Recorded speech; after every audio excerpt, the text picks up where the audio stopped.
It is often difficult in life, when regarded with two choices, to decide between the one that will aid one in prospering and the one that is morally correct. The play Macbeth opens with a noble couple, Macbeth and Lady Macbeth, who are regarded highly in society. As the play progresses and Macbeth encounters fate in the form of three witches, he is forced to make a terrible choice. The choice is between his position of respect in society or his ambition to be king, which he knows he will have to murder for.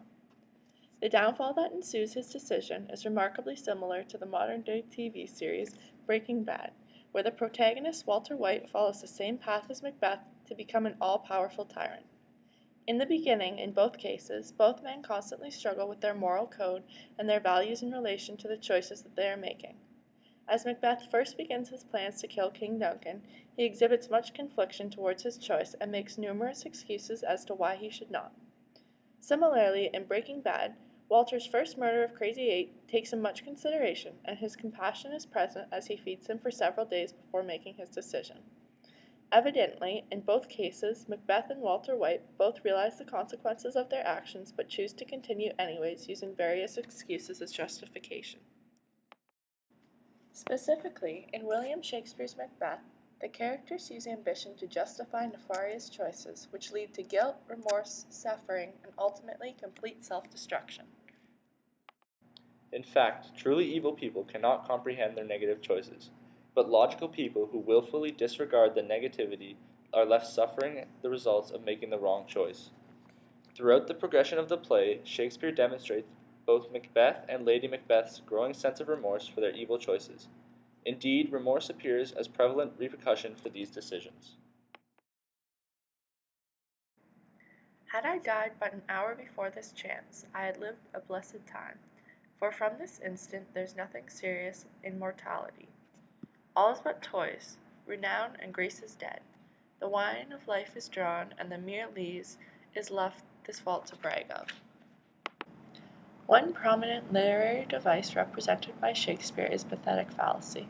When Macbeth says grace is dead, he is giving human characteristics to the idea of grace. He also uses a metaphor for life with the phrase wire of life, explaining the frailty that is life and the remorse that he feels at his negative choices. Following the theme of disillusionment begins the downfall of Macbeth from a heroic soldier to a merciless tyrant. The decision he originally makes after encountering the supernatural circumstance of the witch's prophecy is one he believes to be beneficial for himself and his wife, with his ambition always wanting something more for his life. However, what he realizes soon after is the drastic negative effects that his decision has on himself, his family, and all of society. Macbeth's tragic hero trait of hamartia seen through his ambition leads to evil choices and furthermore the remorse he feels throughout the play. Simultaneously, Shakespeare uses the motif of blood to demonstrate the remorse the characters feel at their actions and at the weight that it puts upon them. Here's the smell of blood still. All the perfumes of Arabia will not sweeten this little hand. What's done cannot be undone. A literary device present throughout Lady Macbeth's soliloquy is an allusion. Lady Macbeth alludes to the talk of Arabia. While doing so, she introduces a second literary device, imagery. Throughout, she uses words to convey the idea of certain smells with both blood and perfume in the effort to convey her strong sense of remorse. Lady Macbeth's focus on her hands is meant to metaphorically represent her mental state and her incredible remorse. Shakespeare uses the phrase, all of the perfumes of Arabia will not sweeten this hand. Her hands represent the deed she has done, and her inability to sweeten them symbolizes how she is trying but unable to go back to the past and undo her choice. This is an incredible metaphorical portrayal of the remorse that Lady Macbeth is feeling for promoting her husband to use his ambition in negative ways, and how affecting it is on her mental state. Furthermore, the worst part of making the wrong choice is living with the repercussions of the choice afterwards. The mind effectively traps the memory and refuses to allow one to forget.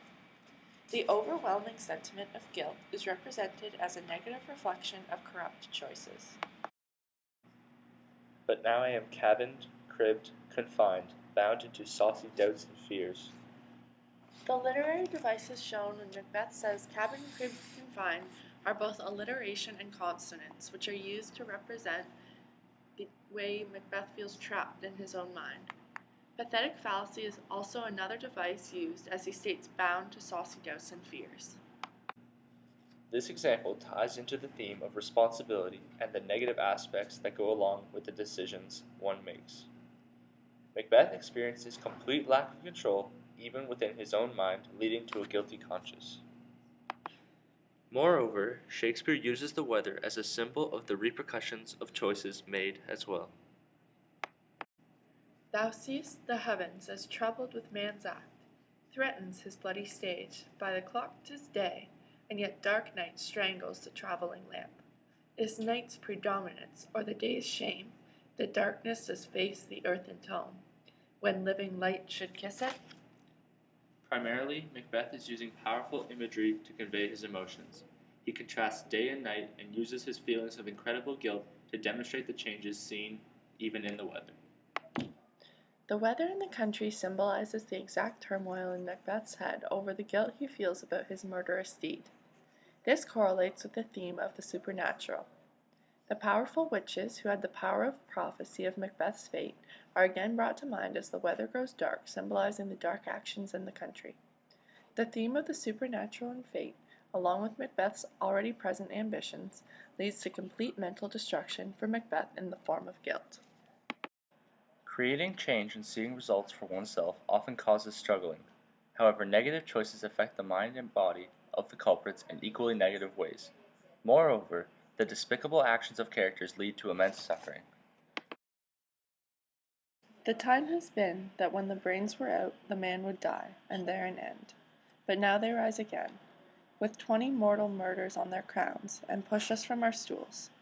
This is more strange than such a murder is. Macbeth demonstrates imagery towards his sentiments of suffering throughout the scene as he expresses the repercussions that his actions have had on his mind in a very visual way. The incredible contrast from the beginning of the play is extremely evident, and the difference in Macbeth's mental state when he was killing as a soldier as opposed to killing for his own benefit. This ties in with Macbeth's tragic hero trait of hubris, as the killings go against the natural order, yet his pride and ambition make Macbeth believe it is a good idea. His decision causes complete destruction of his mind, which, broadening the theme of the supernatural once more, includes Macbeth's visions of daggers and ghosts, and eventually complete lack of sanity and rationale. This supernatural suffering prevents him from being able to formulate good decisions and eventually leads to his own death. What's more, the motif of sleep is a strongly prevalent representation of suffering throughout the play. Here we will eat our meal in fear, and sleep in the affliction of these terrible dreams. O full of scorpions is my mind, dear wife. Thou knowest that Banquo and his fiancée lives. Good things of day begin to droop and drowse, while night's black agents to their prey do rouse. Here Shakespeare uses powerful imagery to convey the suffering and guilt Macbeth is feeling. His use of rhyme near the end demonstrates the theme of the supernatural and the negative effects his choices have had and what repercussions are present. A giant consequence for Macbeth's choice is upset sleep. Throughout the play, the author uses sleep through Macbeth and the witches' conversations to demonstrate something that guilty men do not get. The author shows Macbeth as having difficulty getting through meals or keeping up normal conversations with his subjects. This aids with the sleep motif as showing how much of one's regular life is disrupted through this suffering. As scientifically, lack of sleep leads to poor mental stability and suffering, the usage of sleep throughout the play is incredibly effective in demonstrating the capacity that a wrong decision can have on a person's mental state. As the play finally closes, both Macbeth and Lady Macbeth have been led into complete mental destruction. Throughout the play's progression, their roles, as well as their morals, shifted so as they were but a shadow of the people they were at the time of their choice to kill King Duncan. The decision that their ambition led them to believe would lead them to prosper greatly led to such grave consequences in the end that both their minds and society refused to let them live.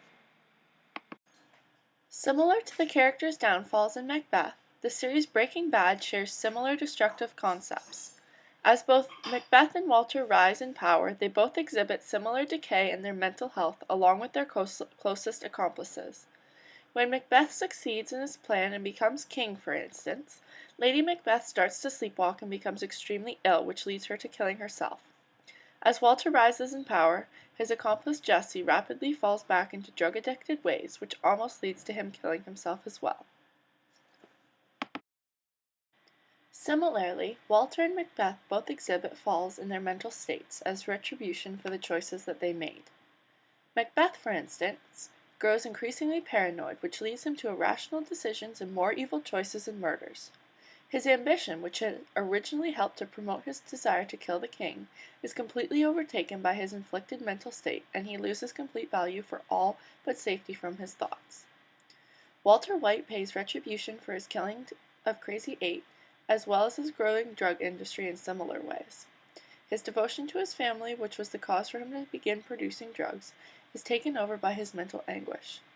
In Season 3, this even leads to separation from his wife. Through these prominent pieces of both literature and media, it is continually expressed that making an evil decision that one believes will aid one in their personal life often leads to horrendous repercussions.